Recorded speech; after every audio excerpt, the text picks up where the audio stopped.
SST में आपका स्वागत है। आई होप कैसे हैं आप लोग। आशा करते हैं कि आप लोग बहुत ही अच्छे होंगे और बहुत ही बेहतर ढंग से होंगे, ठीक ना। तो चलिए, जैसे कि हम लोग पिछले वीडियो में उत्सर्जन तंत्र के बारे में देखे थे, तो हमारे शरीर में उत्सर्जन अंग जो होते हैं वो कितने पाए जाते हैं।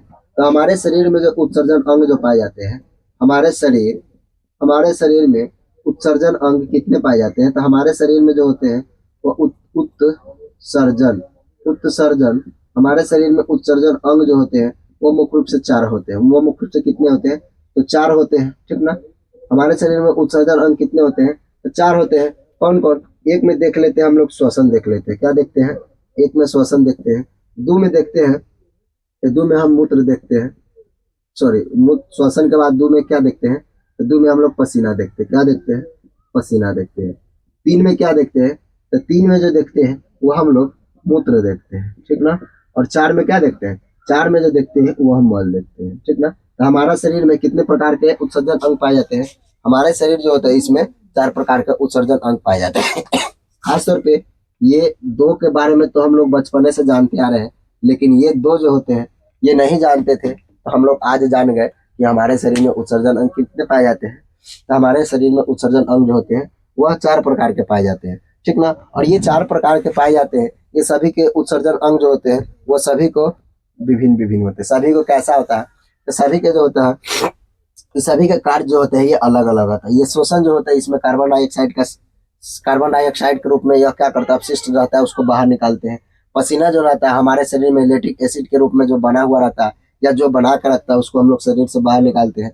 यहाँ पे मूत्र जो है, ठीक ना, मूत्र जो है जो भी हमारे शरीर के अंदर अर्थात जो किडनी हमारा जो सप्लाई करता है और उसमें जो अपशिष्ट पदार्थ जो बनता है उसको क्या करता है, उसको मूत्र के माध्यम से यह शरीर से बाहर निकालता है। ठीक उसी प्रकार से यहाँ पे मल है, ठीक ना। तो मल जो होता है, ये मल जो होते हैं इसका भी क्या करते हैं हम, शरीर जो होते हैं उसको हम उत्सर्जन पदार्थ के रूप में उसको हम क्या करते हैं, तो शरीर को उत्सर्जन पदार्थ के रूप में उसको हम बाहर निकाल देते हैं, ठीक ना।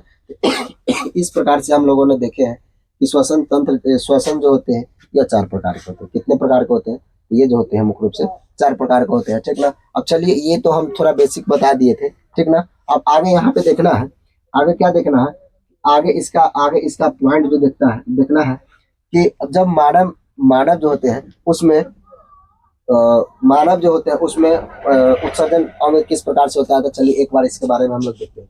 हमारे शरीर में उपस्थित अपशिष्ट पदार्थ शरीर के बाहर निकाल दिया जाता है। हमारे शरीर में जो अपशिष्ट पदार्थ जो रहता है या अपशिष्ट पदार्थ कोई भी क्यों ना हो, उसको हम लोग क्या करते हैं, शरीर से बाहर निकाल देते हैं, ठीक ना। यह किस प्रकार का होता है और इसमें रक्त में छानने की व्यवस्था क्या है, ठीक ना। तो यहाँ पे किडनी जो होता है वह पंपिंग करता रहता है। किडनी का काम क्या होता है, पंपिंग करना। और यहाँ पे किडनी के दोनों तरफ से क्या रहता है, दोनों तरफ से इसका थैली पाया जाता है। अभी डायग्राम नहीं, डायग्राम हम बताएंगे, और जब डायग्राम बताएंगे उस समय फिर हम समझाएंगे। तो इसका क्या काम होता है, ये जो होता है ऑक्सीजन जो होता है, ब्लड जो होता है, ठीक ना, H2O, यानी कि ये दोनों एक साथ पहले यौगिक करेंगे, दोनों एक साथ क्या करेंगे, मिलेंगे। मिलने के बाद इसमें से जो इसका ब्लड में जो यूज आएगा उसको ये यूज करेंगे और बाकी जो भी रहेगा उसको बाहर निकाल देंगे। तो जो छानने के प्रक्रिया के बाद जो बाहर निकालेंगे यही क्या कहलाता है, यही अपशिष्ट पदार्थ के रूप में काम करता है। यही क्या चीज के रूप में काम करता है, तो यही जो रहता है वह अपशिष्ट पदार्थ के रूप में काम करता है, ठीक ना। उसके बाद क्या कहता है, यह जो होते हैं यह व्यवस्था वृक्क अर्थात गुर्दा में उपस्थित रहता है। उपस्थित अर्थात किडनी जो रहता है, सॉरी, वृक्क में उपस्थित रहता है, ठीक ना। और जब दोनों वृक्क में पहुंचाता है, दोनों वृक्क में क्या पहुंचाएगा, तो यहाँ जहाँ पे दोनों वृक्क जो है वहां पे ब्लड पहुंचाता है। क्या पहुंचाता है, ब्लड पहुंचाएगा, H2O जल पहुंचाता है, ठीक ना। तो ब्लड पहुंचाता है, ठीक है। उसमें उपयोग कुछ हानिकारक पदार्थ भी रहता है। जो हानिकारक पदार्थ होते हैं ये पदार्थ पूर्णतः अवशोषित कर लेता है। और जो भी उसमें कोई हानिकारक पदार्थ रहेगा, मान लेते हैं यहाँ पे पानी पी रहा है, पानी पीने के बाद इसमें कुछ अवांछनीय पदार्थ जो रहता है तो इसके कारण हमारे शरीर के अंदर चला जाता है, ठीक ना। तो जो हमारे शरीर के अंदर चला जाएगा तो यहाँ पे किडनी का काम होता है इसको पंपिंग करना, इसको छान के देखना है, ठीक ना। तो जो छान के देखते हैं जो भी इसमें कचरा पदार्थ जो रहेगा वो बाहर निकाल देता है। जो कचरा पदार्थ जो रहता है उसी को हम लोग अपशिष्ट बोलते हैं। उसको क्या बोलते हैं, तो उसको हम अपशिष्ट बोलते हैं। अपशिष्ट पदार्थ को क्या करेगा, वो बाहर निकाल दिया जाता है, ठीक ना। और जल में घुली हुई अपशिष्ट पदार्थों का मूत्र। अब जब जो जल में घुला रहता है वही अपशिष्ट पदार्थ जो रहेगा वो क्या चीज का निर्माण करेगा, वो यही जो होता है मूत्र का निर्माण करता है। ये क्या चीज का निर्माण करता है, तो मूत्र के निर्माण करता है, ठीक ना। चलिए इसका आगे का पॉइंट जो देखते हैं, मूत्र का क्या करता है, यह निर्माण अर्थात यह पृथक करता है, ठीक ना। वृक्क जो होते हैं, ठीक ना, वृक्कों में या वृक्कों से मूत्रवाहिनी, वृक्कों से मूत्र वाहिनियों मूत्रवाहिनियों मूत्रवाहिनियों से होता है, मूत्रवाहिनियों से क्या होता है, होता हुआ मूत्रवाहिनियों से होता हुआ यह मूत्रवाहिनियों से होता हुआ यह मूत्राशय में मूत्रवाहिनियों से होता हुआ कहाँ पे, यह मूत्राशय में जाता है। कहाँ पे जाता है, यह मूत्राशय में जाता है, ठीक ना, मूत्राशय में जाएगा। अब उसके बाद क्या होता है, मूत्र वाहिनियों से फिर क्या करेगा, मूत्र वाहिनियों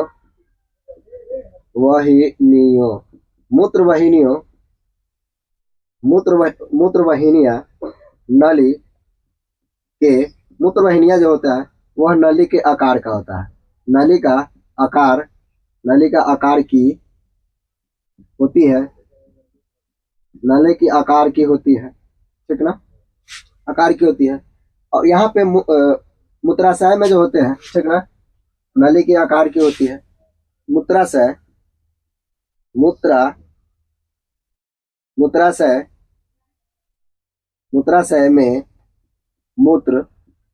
में मूत्र संचित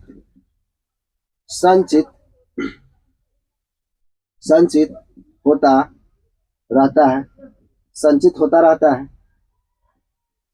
रहता है। मूत्राशय जो होते हैं, मूत्राशय से एक पेशीय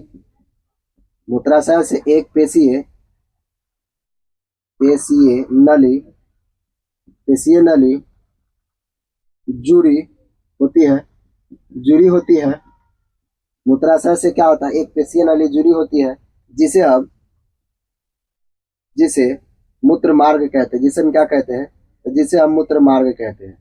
अब मूत्राशय से एक पेशी जुड़ा रहता है, जिसे हम क्या कहते हैं, मूत्र मार्ग कहते हैं, ठीक ना। और ये जो मूत्र मार्ग जो रहता है, ठीक ना, क्या होता है, ये मूत्र मार्ग जो होते हैं, ये जो होते हैं ये मूत्र मार्ग का दूसरा सिरा, यह मूत्र मार्ग का दूसरा सिरा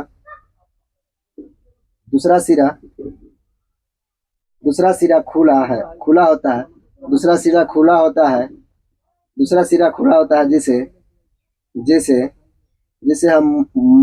हम क्या कहते हैं, जिसे हम मूत्र रंध्र बोलते हैं। जिसे क्या कहते हैं, तो जिसे हम मूत्र रंध्र कहते हैं, और मूत्र रंध्र कहते हैं। और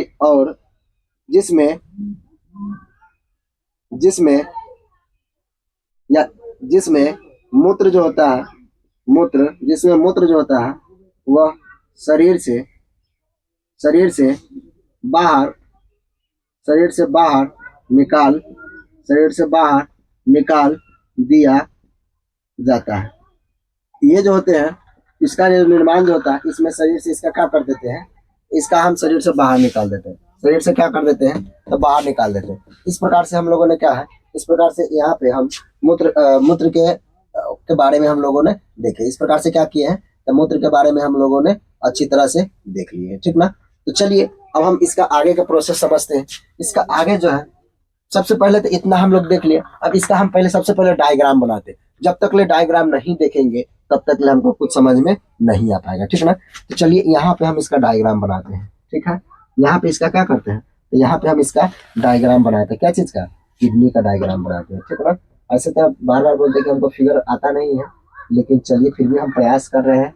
आशा करते हैं कि आप लोग भी जरूर से जरूर इसको देखिए, ठीक ना। चलिए सबसे पहले हम क्या करते हैं, इसका हम डायग्राम के माध्यम से देखते हैं कि किस प्रकार से इसका डायग्राम होता है। ठीक है,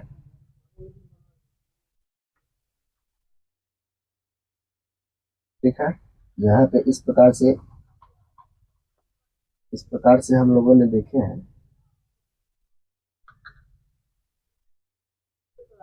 इस प्रकार से हम लोगों ने क्या किया है, डायग्राम को देख रहे हैं।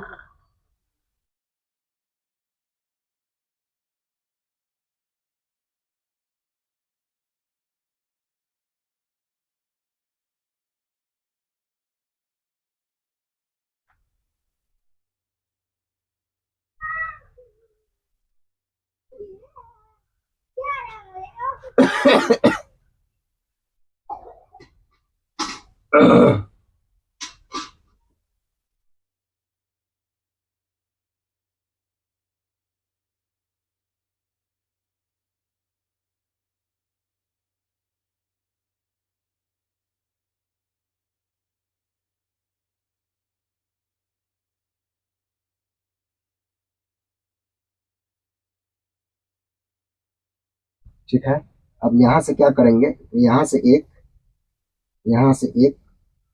वही क्या निकला हुआ है, यहाँ पे क्या निकला हुआ है, यहाँ पे एक वही क्या निकला हुआ है। ठीक है, यहाँ पे क्या निकला हुआ है, तो यहाँ पे एक वही क्या निकला हुआ है, जो आगे चल के क्या करता है, जो आगे चल के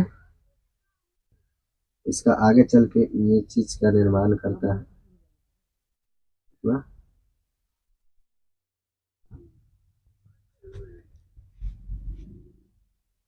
अब यहाँ पे क्या करते हैं,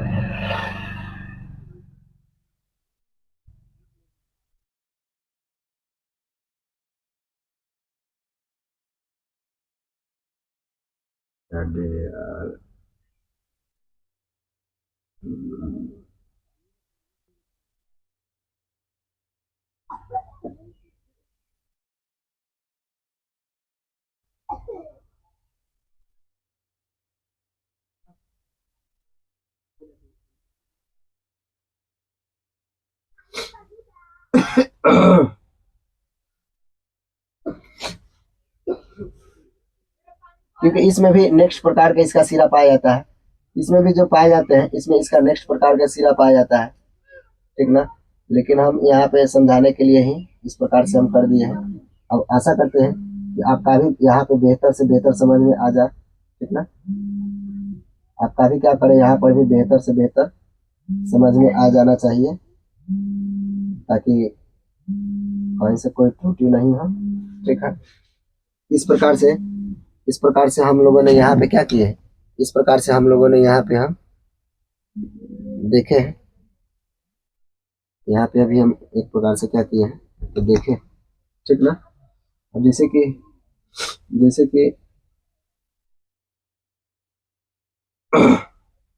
चलिए ये हो गया। ठीक ना, ये जो होते हैं इसका आकार जो रहता है वह कैसा रहता है, इसका आकार जो रहता है वह सीम के बीज की तरह इसका आकार जो रहता है। ठीक ना, इसका आकार कैसा रहता है, इसका आकार जो रहता है, इसका आकार जो रहता है मुख्य रूप से सीम के बीज की तरह इसका क्या होता है, आकार रहता है। किस तरह रहता है इसका आकार, इसका आकार जो रहता है वह सीम के बीज की तरह इसका आकार जो रहता है। ठीक ना, ऐसे फिर हम इसका डायग्राम फिर नेक्स्ट क्लास में जब बनाएंगे तो बेहतर से बेहतर बनाने का प्रयास रखेंगे। ठीक ना, इसका जब आगे फिर हम समझाएंगे तो इसका बेहतर से बेहतर क्या करेंगे, यहाँ पे हम डायग्राम के माध्यम से देखेंगे। ठीक ना, तो यहाँ पे ये जो होता है, ठीक है, इसको क्या बोलते हैं, तो यहाँ पे हम इसको वृक्क के नाम से जानते हैं। इसको क्या बोलते हैं, इसको हम वृक्क बोलते हैं, क्योंकि यह दोनों तरफ से पाया जाता है। ठीक ना, अब इस ये वाले भाग को हम क्या बोलते हैं, तो ये वाले भाग को हम मूत्र वाहिका बोलते हैं। क्या बोलते हैं, मूत्र वाहिनी, मूत्र क्या बोलते हैं, मूत्र वाहिनी बोलते हैं। ठीक ना,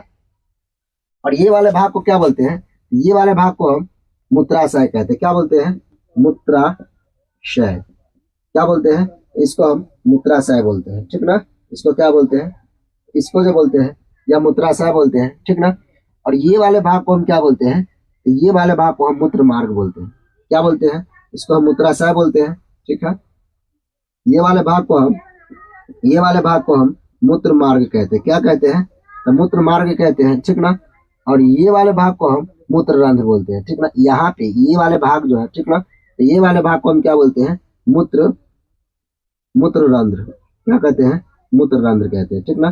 फिलहाल में अभी हम समझाने के लिए यहाँ पे इसका इतना डायग्राम देखें, ठीक ना। तो कहने का मतलब यहाँ पे होता है कि दोनों वृक्क में पहुंचाने के बाद जब यहाँ से सप्लाई होगा, ठीक ना, यहाँ से आएगा क्या चीज आएगा, यहाँ से आएगा तो इसमें जाएगा, और यहाँ से आएगा तो इसमें जाएगा, क्या जाएगा, यहाँ पे जाएगा ब्लड, यहाँ पे क्या जाएगा, ब्लड अर्थात जल, ब्लड अर्थात जल, यहाँ पर भी क्या जाएगा, जल अर्थात क्या चीज, ब्लड, ठीक ना। तो यहाँ पे आएगा ब्लड जाएगा, और यहाँ पे क्या करेगा, इसका छानने का काम करता है, और छानने के बाद इस मूत्र वाहिका के रास्ते से क्या करेगा, इसको आगे की ओर भेजेगा, ठीक ना। उसके बाद क्या कहता है, वृक्क में मूत्र वाहिकाएं से होता हुआ मूत्र अथवा मूत्राशय में जाता है। मूत्र वाहिका है तो यहाँ से जो उसका अपशिष्ट पदार्थ जो रहेगा, यहाँ से अपशिष्ट पदार्थ कहाँ पे निकलेगा, तो यह मूत्र वाहिकाएं से निकलेगा, और कहाँ पे जाएगा, तो यह जो होता है मूत्र वाहिका से निकलता है, और वह कहाँ जाएगा, मूत्र वाहिका से निकलकर वह मूत्राशय में उसका निर्माण करता है, ठीक ना। यहाँ पे क्या करता है, मूत्र वाहिका से यह निकलता है, ठीक ना। उसके बाद फिर क्या बोलता है, यहाँ पे बोलता है कि वृक्क से मूत्र वाहिका से यह होता हुआ मूत्राशय में जाता है। मूत्र वाहिका कहाँ गया, मूत्र वाहिका से होता हुआ, ठीक ना, मूत्र वाहिका से होता हुआ कहाँ पे जाएगा, मूत्राशय में जाएगा। तो यहाँ से अपशिष्ट पदार्थ जो आएगा, यहाँ पे अपशिष्ट पदार्थ जो आएगा, यहाँ पे क्या रहेगा, तो यहाँ पे जमा रहेगा, यहाँ पे क्या रहेगा, तो यहाँ पे आके इसको यहाँ पे जमा रहेगा, कहाँ पे जमा रहेगा, तो ये जो जमा रहेगा यह मूत्राशय में जमा रहेगा, यहाँ पे कहाँ पे जमा रहेगा, तो मूत्राशय में जमा रहेगा, ठीक ना। मूत्र वाहिका नली के आकार होती है, इसका आकार कैसा होता है, मूत्र वाहिका जो होता है एक प्रकार से इसका नली का आकार होता है। इसका कैसा आकार होता है, इसका आकार जो होता है वह नली का आकार की तरह होता है, ठीक ना। उसके बाद फिर देखना है कि मूत्राशय में मूत्र संचित होता है, ठीक ना। अब यहाँ पे क्या होता है, यहाँ पे मूत्राशय का संचित होता है, अर्थात यहाँ में कुछ समय के लिए यहाँ पे जमा रहता है। इसको मान लेते, इसको क्या बोलते हैं, इसको हम स्टोर के भी नाम से जानते हैं, इसको क्या बोलते हैं, इसको हम स्टोर के भी नाम से जानते हैं, क्योंकि यहाँ पे कुछ समय के लिए क्या रहता है, कुछ समय के लिए यहाँ पे मूत्राशय में यह क्या रहता है, जमा रहता है, ठीक ना। और जब जरूरत पड़ता है, जब हमको 5 मिनट का आभास होता है, तब यही मूत्राशय से हम क्या करता है, यह मूत्राशय से मूत्र मार्ग के द्वारा या मूत्र रंध्र से होते हुए क्या करता है, यह शरीर से बाहर निकलता है, ठीक ना। तो इसके फिर आगे देखते हैं, ये जो होता है मूत्राशय से एक पेशी नली जुड़ी रहती है। अब यहाँ पे देखिए, यह मूत्राशय से क्या रहता है, एक पेशी नली जुड़ी हुई है, एक पेशी क्या है, नली जुड़ी हुई है, ठीक ना, जिसे हम मूत्र मार्ग कहते हैं। अब यहाँ से एक नली जुड़ा हुआ है, यहाँ से एक नली जुड़ा हुआ है, ठीक ना। तो जो यह नली जुड़ा हुआ है इसको हम क्या बोलते हैं, यही वाला भाग को हम मूत्र मार्ग बोलते हैं, ये वाले भाग को क्या बोलते हैं, मूत्र मार्ग कहते हैं। और इसके दूसरा सिरा में खुला, जिसे हम मूत्र रंध्र कहते हैं। अब इसका यहाँ पे देखिए, यह पहला सिरा हो गया, और इसके दूसरा सिरा में क्या है, इसके दूसरा सिरा में जो है वह मूत्र रंध्र, ठीक ना। और इसके दूसरा सिरा में क्या है, मूत्र रंध्र कहते हैं इसे, इसके दूसरा सिरा में क्या करते हैं, मूत्र रंध्र कहते हैं। और यही है मूत्र रंध्र कि जिसमें मूत्र का निर्माण करता है, और यही रास्ते के द्वारा क्या करता है, इसी रास्ते के द्वारा जो होता है वह शरीर से बाहर निकाल देते हैं, शरीर से क्या कर देते हैं, यही रास्ते के द्वारा शरीर से बाहर निकाल देते हैं, ठीक ना। तो इस प्रकार से हम देखे हैं कि कैसे मतलब इसमें मूत्राशय जो होता है वह किस प्रकार से यह बाहर निकल।